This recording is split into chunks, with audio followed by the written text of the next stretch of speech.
உலகத்தை காண கதைகளின் உலகம் சேனலுடன் இணைந்திருங்கள். இன்னைக்கு நம்ம பார்க்க போற கதையோட பேரு பேராசை பெருநஷ்டம். கந்தசாமின்னு சொல்ற ஒரு ஏழை தன்னோட மனைவியோட ஒரு சின்ன குடிசை வீட்டுல வாழ்ந்து வந்தான். வயதானனால வேலைக்கு செல்ல முடியாத நிலைமை அவங்க 2 பேருக்கும் வந்துச்சு. தங்கள்கிட்ட இருந்த பொருட்களை வித்து வித்து சாப்பிட வேண்டிய நிலைமைக்கு தள்ளப்பட்டாங்க. வித்து சாப்பிட்டாங்க. நாட்கள் போக போக அவங்களுக்கு உணவு இல்லாம உணவின்றி தவிச்சாங்க. இந்த நிலையில அவங்க ஆண்டவரை நோக்கி, இறைவா, எங்களை ஏன் இப்படி படைச்ச? இது இப்படியே போனா வறுமை தாங்காம நாங்க இப்படியே செத்து போக வேண்டிய நிலைமை வந்துருமே, இதுக்கு வேற வழியே இல்லையா அப்படின்னு கடவுள்கிட்ட வேண்டினாங்க. அவன் மீது இறக்கப்பட்ட இறைவன் அவனுக்கு முன்னாடி தோன்றி அவனோட குறைகளை தீர்த்தான். அவனுக்கு ஒரு வாத்தை பரிசா கொடுத்தார். கடவுள் கொடுத்த அந்த வாத்து தினமும் ஒரு பொன்முட்டை இடும். அதை வித்து அவனோட வாழ்க்கையை ஓட்டிக்கொள்ற மாதிரி கடவுள் சொல்லிட்டு அங்கிருந்து மறைஞ்சாரு. அந்த வாத்து தினமும் ஒரு முட்டை இடுறதுனால அதை வித்து அவனோட தேவைகளுக்கு ஏற்ற பொருட்களை வாங்கி அவனோட வாழ்க்கைய சந்தோஷமா கழிச்சிட்டு வந்தான். இப்படியே நாட்கள் ஓடிச்சு. வாத்து தினமும் ஒவ்வொரு முட்டையை இட்டுச்சு. அவன் அதை எடுத்தான், வித்தான், சந்தோஷமா தன்னோட வாழ்க்கையை கழிச்சான். ஒரு நாள் கந்தசாமியோட மனைவி தன் கணவன்கிட்ட போய், தினமும் ஒவ்வொரு முட்டையை இந்த வாத்து விட்டுட்டு இருக்கு, இதை எடுத்து நம்ம வித்தா எப்படிதான் நம்ம பெரிய பணக்காரர் ஆகுறது? நம்ம ஒரு ஐடியா பண்ணலாம், இந்த வாத்தை வெட்டிடுவோம், இதுக்குள்ள உள்ள எல்லா முட்டையும் எடுத்துட்டு போய் வித்து பெரிய பணக்காரர் ஆயிடலாம், என்ன சொல்றீங்க அப்படின்னு ஒரு ஐடியா கொடுத்தா. அவனோட மனைவி சொன்ன ஐடியாவை கேட்ட கந்தசாமி கொஞ்சமும் யோசிக்காம அந்த ஐடியா கரெக்டு தான் அப்படின்னு நினைச்சான். உடனே கந்தசாமி அந்த வாத்தை பிடிச்சு வாத்தோட வயிற்றுல இருக்கிற எல்லா முட்டையும் எடுத்துடலாம், அதுக்கு வாத்தை கொண்டே ஆகணும்னு நினைச்சான். உடனே வாத்தை பிடிச்சா, அதோட வயிற்ற கிழிச்சான். என்ன ஆச்சரியம், அந்த வயிற்றுல ஒரு முட்டையும் இருக்கல. அதோட வயிற்று மற்ற வாத்தை போல வெறும் குடல் தான் இருந்துச்சு. இதை பார்த்த 2 பேருக்கும் ஷாக். பணமும் ஒரு பொன் முட்டையிட்ட வாத்து இறந்துட்டு வறுமையில அவங்க மறுபடியும் தள்ளப்பட்டாங்க. தங்களோட பேராசைனால பெரும் தரித்திரத்தை அவங்க அடைஞ்சாங்க. ஏழ்மையிலேயே வாழ்ந்து உணவின்றி அப்படியே இறந்து போனாங்க. இவங்களோட வாழ்க்கைக்கு அத்தியாவசியமா கடவுள் கொடுத்த ஒன்னையும் அவங்க பேராசைனால இழந்து போனாங்க. ஆசைக்கு அளவுக்கு மிஞ்சினா அது பேராசை. பேராசை பெரு நஷ்டத்தையும் கஷ்டத்தையும் தரும். இந்த கதையில நம்ம என்ன தெரிஞ்சுக்கிறோம்னா, நம்ம இல்லாத சூழ்நிலையில நமக்கு கிடைக்கிறத வச்சு நம்ம வாழ கத்துக்கிறணும். அதுக்கும் மிஞ்சி நம்ம ஆசைப்பட்டா இப்படித்தான் உயிர் போயிரும். இந்த கதையோட பேரு 6 அன்னப்பறவைகள். வாங்க கதைக்குள்ள போகலாம். ஒரு ராஜா ஒரு மானை வேட்டையாடிட்டு ஒரு காட்டு உள்ளுக்குள்ள போறாரு. அந்த மான் ரொம்ப வேகமா ஓடுது. அந்த மானை பின்தொடர்ந்து போன ராஜா காட்டோட மைய பகுதிக்கு வந்து சேர்றாரு. மான் குட்டி எங்கேயோ ஓடி போயிருச்சு. அவரால் அந்த மானை பார்க்கவே முடியல. சரி, காட்டோட மைய பகுதியிலிருந்து ராஜா சரி தன்னோட அரண்மனைக்கு திரும்பலான்னு வழி தேடும் போது பல மணி நேரமா தேடுறாரு. அவருக்கு வழி தெரியவே இல்லை. எங்க சுத்தினாலும் அந்த மைய பகுதிக்கே வந்து வந்து அடைகிறாரு. ஏதோ ஒரு இடத்துல மாட்டிக்கிட்டோன்னு ராஜாவுக்கு தெரியுது. அப்ப அந்த இடத்துக்கு ஒரு சூனியக்காரி வர்றா. நான் உங்களுக்கு ஒரு நிபந்தனை வைக்கிறேன், நீங்க அந்த நிபந்தனைய நிறைவேற்றினா இந்த காட்டுல இருந்து வெளியே போறதுக்கான வழியை நான் உங்களுக்கு காட்டுவேன் அப்படின்னு சொல்றா. ராஜாவுக்கு வேற வழி இல்லை, நம்ம நிபந்தனைக்கு ஒத்துக்கிட்டே தான் ஆகணும், இல்லைன்னா அந்த காட்டுக்குள்ளேயே செத்து மடிய வேண்டியதான் அப்படின்னு நினைச்சு நிபந்தனைக்கு ஒத்துக்கிறாரு. அந்த நிபந்தனை என்னன்னா, தன்னோட மகளை திருமணம் செஞ்சுக்கிறணும் அப்படின்னு அந்த சூனியக்காரி சொல்றா. ராஜாவும் ஒத்துக்கிறாரு. அந்த சூனியக்காரியோட மக ரொம்பவும் அழகா இருக்கா. ஆனா அவளுடைய கண்கள்ல வெறுப்பும் கோபமும் பொறாமையும் அதிகமா இருக்குது. வேற வழி இல்லை, அந்த சூனியக்காரியோட மகளை அவர் திருமணம் செஞ்சுக்கிட்டு காட்டோட வழியை தெரிஞ்சு தன்னோட அரண்மனைக்கு வந்து சேர்றாரு. இந்த ராஜாவுக்கு ஏற்கனவே திருமணமாகி 7 பிள்ளைகள் இருந்தாங்க. அவரோட மனைவி இறந்திருந்தாங்க. இந்த சூனியக்காரியோட மகளை அரண்மனைக்கு கூட்டு போய் புது ராணியா இந்த நாட்டுக்கு அறிமுகப்படுத்தி வச்சாரு. ஆனா அவருக்கு ஒரு பயம், தன்னோட பிள்ளைகளுக்கு இவனால ஏதாவது ஆயிருமோ அப்படின்னு சொல்ற பயம் அதிகமா இருந்துச்சு. அதனால தன்னோட 7 பிள்ளைகளையும் கூட்டு போய் ஒரு அரண்மனையில வச்சு அவங்களுக்கு தேவையான உணவு, உடை, எல்லா வசதியையும் செஞ்சு கொடுக்குறாரு. இந்த சூனியக்காரி மகள்கிட்ட இருந்து அவங்க 7 பிள்ளைகளையும் ஒழிச்சு வைக்கிறாரு. அப்ப போய் பார்த்துக்கிட்டு வராரு. அந்த அரண்மனைக்கு போகணும்னா ஒரு மந்திர நூலால மட்டும்தான் அதை அந்த அரண்மனைக்கு கொண்டு போக முடியும். அந்த மந்திர நூலை யூஸ் பண்ணா மட்டும்தான் அந்த அரண்மனைக்கே போக முடியும். பல நாட்களா ராஜா அந்த மந்திர நூல்களை பயன்படுத்தி தன்னோட பிள்ளைகளை அடிக்கடி பார்த்துட்டு வந்துட்டே இருக்கிறாரு. இந்த சூனியக்காரியோட மகளுக்கு ஒரு டவுட் வருது. அடிக்கடி வேட்டையாடுறேன்னு ராஜா வெளியே போறாரு, எங்க போறாரு அப்படின்னு சந்தேகம் வந்துச்சு. உடனே அவருக்கு தெரியாம அவரை ஃபாலோ பண்ணி போனான். அப்பந்தான் அவங்களுக்கு பிள்ளைங்கள் இருக்கு, அவங்கள இந்த இடத்துக்கு ஒளிச்சு வச்சிருக்காங்க, இந்த இடத்துக்கு வரணும்னா அந்த மந்திர நூல் தேவைப்படும் சொல்றத அறிஞ்சுக்கிறா. ராஜாவோடையே மறுபடியும் அரண்மனை அடைகிறா. அவர் அதை எங்க வைக்கிறாருன்னு பாத்துக்கிறா. ராஜா ஒரு நாள் இல்லாத சமயத்துல அந்த மந்திர நூலை எடுத்துக்கிட்டு அவ அதோட வழிகாட்டுதலின் பேர்ல அந்த அரண்மனையை அடைகிறா. தன்னோட மந்திர தந்திரங்களினாலே 6 சட்டைகளை செஞ்சுட்டு போறா. அங்க 6 மகன்களும் ஓடி பாக்குறாங்க. அந்த 6 மகன்கள் மேலேயும் அந்த சட்டையை தூக்கி வீசுறா. அந்த 6 மகன்களும் அன்ன பறவைகளா மாறுறாங்க. இனிமே ராஜா தன்னோட பிள்ளைகளை பார்க்க வரவே மாட்டாருன்னு சொல்லி அவளுக்கு ரொம்பவும் சந்தோஷம். இனிமே நம்மளை மட்டும்தான் நேசிப்பாரு, நம்மளை மட்டும்தான் யோசிப்பாருன்னு சொல்லிட்டு அவ அந்த அரண்மனையில இருந்து வெளியேறி தன்னோட அரண்மனைக்கு எதுவுமே தெரியாத மாதிரி இருந்துக்கிறா. ஆனா அவளுக்கு தெரியாத ஒண்ணு, ராஜாவுக்கு 7 பிள்ளைங்கள், ஒரு மகளும் இருந்தா. அந்த மகள் அந்த இடத்துல என்ன நடக்குதுன்னு எல்லாத்தையும் ஒளிஞ்சிருந்து பார்த்துட்டே இருந்தா. தன்னோட 6 அண்ணன்களும் அன்ன பறவைகளா மாறினதை பார்த்து பயந்தாலும் அவங்க அண்ணனை தேடி காட்டுகளுக்கு போனா. அப்ப ஒரு குடிசையில 6 படுக்கைகள் இருக்கிறத பாக்குறா. இந்த இடத்துல கண்டிப்பா நம்ம அண்ணன்மார்கள் வருவாங்கன்னு நினைச்சு அந்த இடத்துல வெயிட் பண்றா. அவன் நினைச்ச மாதிரியே சாயங்கால நேரத்துல 6 அன்னப்பறவைகளும் அந்த இடத்துல மனுஷனா மாறுறாங்க. அந்த அன்னப்பறவைகள் 15 நிமிஷம் மட்டும் ஒரு குறிப்பிட்ட டயத்துல மனுஷனா மாறுவாங்க.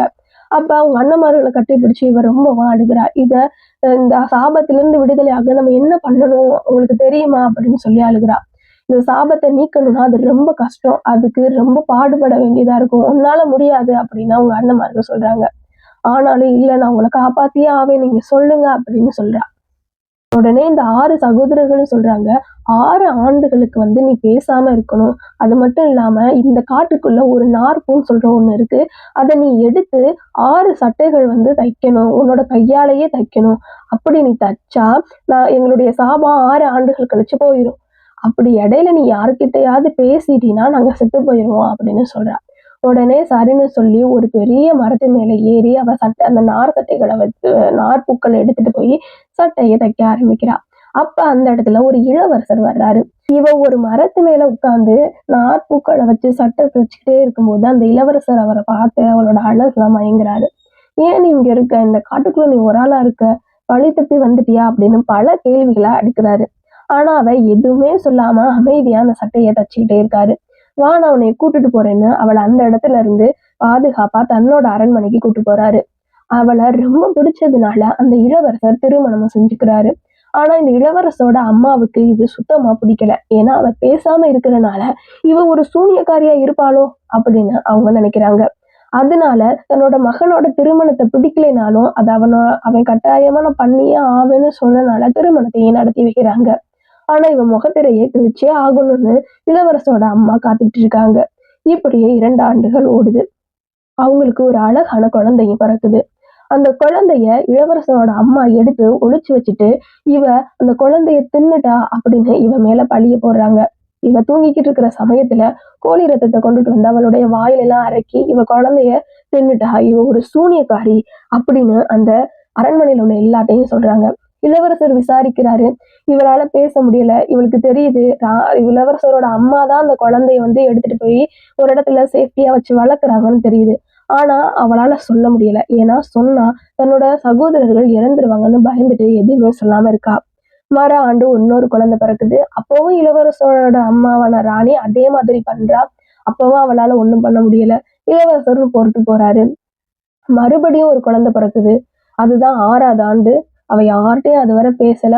6வது ஆண்டு அந்த குழந்தை இறந்த பின்னாடி இளவரசருக்கு ரொம்ப கோவம் வந்துட்டு, எத்தனை குழந்தைய ஒரு தாயால எப்படி கொல்ல முடியும் அப்படின்னு சொல்லி ரொம்ப இது பண்ணி இவளை இவளுக்கு ஒரு தண்டனை கொடுக்காங்க, தூக்கு தண்டனை கொடுக்குறாங்க. இதுக்கு மேல நல பொறுத்துக்க முடியாது அப்படின்னு 6 ஆண்டு முடிய போது இவ அழுதுட்டே அந்த சட்டைகளை தச்சு முடிக்கிறா. 6 சட்டைகளையும் தச்சு முடிச்சுட்டா. சட்டைகளையும் தச்சு முடிச்ச உடனே அந்த கடைசி நாள்ல இவளுக்கு தூக்கு தண்டனைக்கு கொண்டுட்டு போகப்படுறா. கொஞ்ச நேரத்திலேயே இந்த 6 அன்னப்பறவைகளும் பறந்து வந்து அந்த இடத்துல மனுஷனா மாறுறாங்க. அப்பதான் அவங்க சொன்னாங்க, என்னோட சகோதரி நிரபராதி. இவ எங்களுக்காக தான் இந்த 6 ஆண்டுகள் பேசாம நார்பூக்களை கொண்டு இந்த சட்டைகளை செஞ்சுக்கிட்டு இருந்தா. இதனால எங்களோட சாபம் நீங்கிருச்சு அப்படின்னு எல்லார் முன்னாடியும் சொல்றாங்க. அப்ப இளவரசர் கேக்குறாரு, அதெல்லாம் கரெக்டு தான். உங்களுக்காக அவ பேசாம இருந்தா, நார் சட்டு பூக்களை கொண்டு சட்டைகள் தச்சா, இதெல்லாம் நாங்க ஒத்துக்கிறோம். ஆனா அந்த குழந்தைகள் என்ன பண்ணுச்சு? இவ பெற்ற குழந்தைகள் 3ஐயும் கொல்ல காரணம் என்ன அப்படின்னு இளவரசர் கேக்குறாரு. அப்பதான் அவ வாயை திறந்து சொல்றா, நான் 6 ஆண்டுகளும் பேசக்கூடாது. அப்படி பேசினா என்னோட சகோதரர்கள் இறந்துருவாங்கன்னு சொல்லி தானே பேசாம இருந்தேன். நம்மளோட 3 குழந்தைகளும் சாகல. உங்க அம்மா தான் அந்த 3 குழந்தைகளையும் கொண்டுட்டு போய் ஒரு இடத்துல வளர்க்குறாங்க. இது எனக்கு தெரிஞ்சனாலதான் நான் உங்க அம்மா மேல கோவப்படாம பொறுமையா இருந்தேன். இதுக்கெல்லாம் காரணம் அவங்கதான். நம்ம 2 பேரையும் பிரிக்கணும்னு நினைச்சா அவங்க என் மேல இவ்வளவு பழிகளை போட்டாங்க அப்படின்னு சொல்றாங்க. உடனே இளவரசருக்கு கோவம் வந்துடுது. உடனே தன்னோட தாயை ஆயுள் முழுவதும் சிறை பிடிக்கிறாரு. அந்த இடத்துல இருந்து வெளியவே வரக்கூடாது. நீங்க ரொம்ப கெட்டவங்க, ரொம்ப தீமையா யோசிக்கிறீங்க அப்படின்னு சொல்லி சிறை பிடிச்சு வச்சிடுறாரு. அதுக்கப்புறமா அந்த இளவரசனும் இளவரசியும் ரொம்ப சந்தோஷமா வாழ்றாங்க. இந்த 7 சகோதரர்களும் சந்தோஷமா வாழ்றாங்க. அவங்க இந்த 6 ஆண்டுகள் கழிச்சு தன்னோட தகப்பனை பாக்குறதுக்காக தன்னோட அரண்மனைக்கும் போறாங்க. அங்க நடந்ததெல்லாம் சொல்லி இளவரசி இவ்வளவு கஷ்டப்பட்டதையும் அவங்களோட சகோதரர்கள் 7 பேரும் அன்னப்பறவையா இருந்ததையும் சொல்றாங்க. உடனே ராஜா தன்னோட பிள்ளைகள் காணாம போனதுக்கும் இப்படிலாம் கஷ்டப்பட்டதுக்கும் இந்த சூனியக்காரியோட மகதான் காரணம்னு சொல்லி அவளை தூக்கு தண்டனைக்கு ஒப்பு கொடுக்குறாரு. அவளும் செத்து போயிடுறா. அவ்வளவுதான் கதை. இதே மாதிரி நாளைக்கு ஒரு ஸ்டோரியை பார்க்கலாம். ஸ்டோரி பிடிச்சிருந்தா லைக் பண்ணுங்க. இன்னைக்கு நம்ம பார்க்க போற ஸ்டோரியோட பேரு காணாத வீடு. வாங்க பார்க்கலாம்.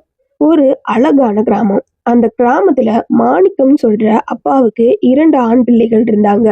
இந்த மாணிக்கம் தன்னோட குடும்பத்தை ரொம்பவும் செக்யூரா அவர்கிட்ட இருந்த நிலத்தையும் அவர்கிட்ட இருந்த விலங்குகளையும் வச்சு முட்டை, பால் விற்பனை இப்படி செஞ்சு தன்னோட வாழ்க்கையை ஓட்டிட்டு வந்தாரு.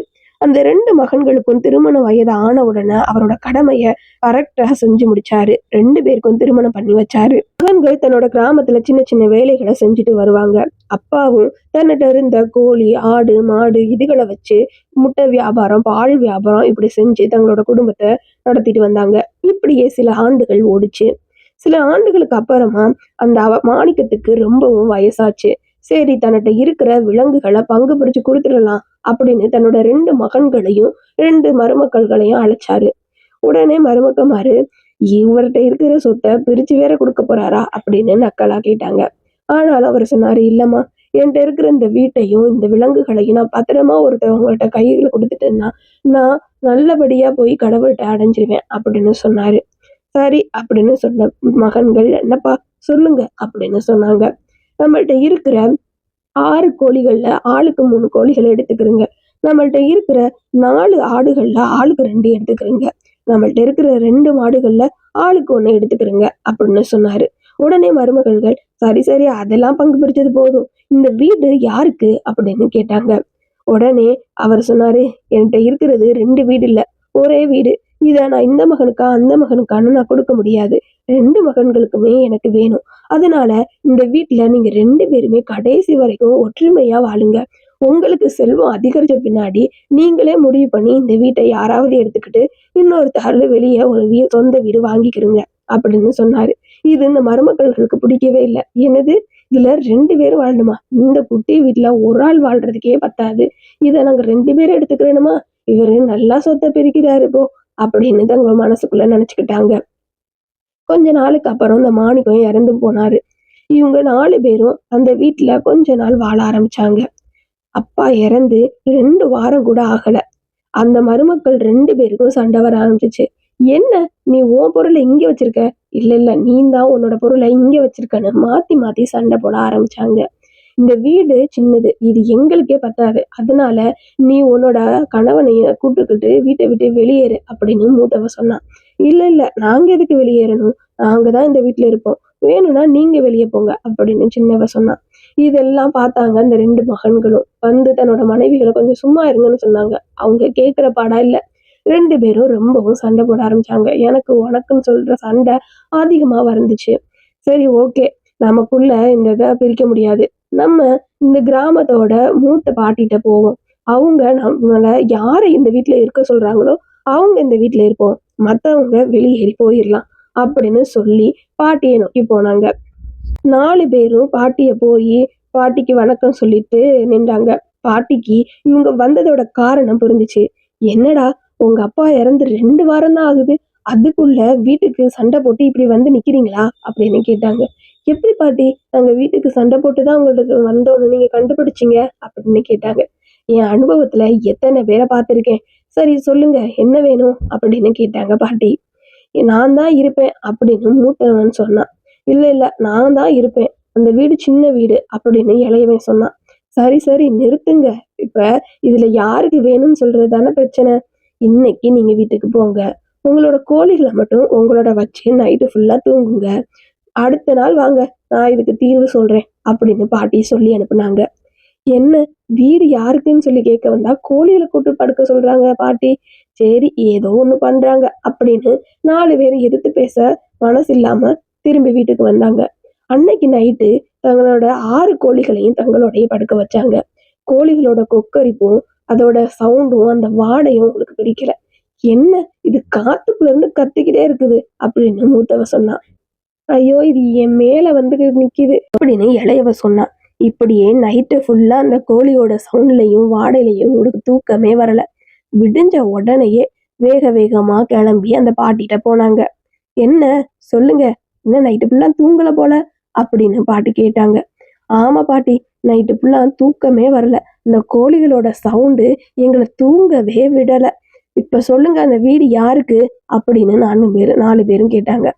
சரி, நீங்க சொல்றத பார்த்தா இன்னும் வீட்ல இடம் இருக்குன்னு நினைக்கிறேன். நீங்க இன்னைக்கு நைட்டு என்ன பண்றீங்க, உங்களோட ஆடுகளையும் கூட, அந்த கோழி ஆடுகள் நீங்க எல்லாரும் நைட்டு படுத்து நாளைக்கு வந்து என்ன பாருங்க அப்படின்னு சொன்னாங்க. ஐயோ, இந்த பாட்டினால நேத்து ஃபுல்லா தூங்கல, இன்னைக்கும் தூங்க முடியாது போல, பாட்டிய எதுவும் பேச முடியாது, சரி வாங்க போலாம் அப்படின்னு 4 பேரும் போனாங்க.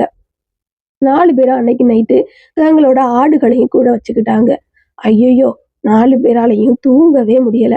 இங்கிட்டு கோழி சத்தம், இங்கிட்டு ஆடோட சத்தம், அதோட கழிவுகளோட ஸ்மெல்லு, உங்களால படுக்கவே முடியல. ஐயோ, என்ன பண்றது, எப்படா விடியும்னு காத்திருந்து விடியறதுக்கு முன்னாடியே பாட்டிய போய் பார்த்தாங்க. பாட்டி, இன்னைக்கு ஃபுல்லா எங்களால தூங்கவே முடியல, இன்னைக்காவது சொல்லுங்க அந்த வீடு யாருக்கு அப்படின்னு கேட்டாங்க. உடனே பாட்டி சொன்னாங்க, நீங்க சொல்றத பார்த்தா இன்னும் வீட்டுல இடம் இருக்கு போலயே.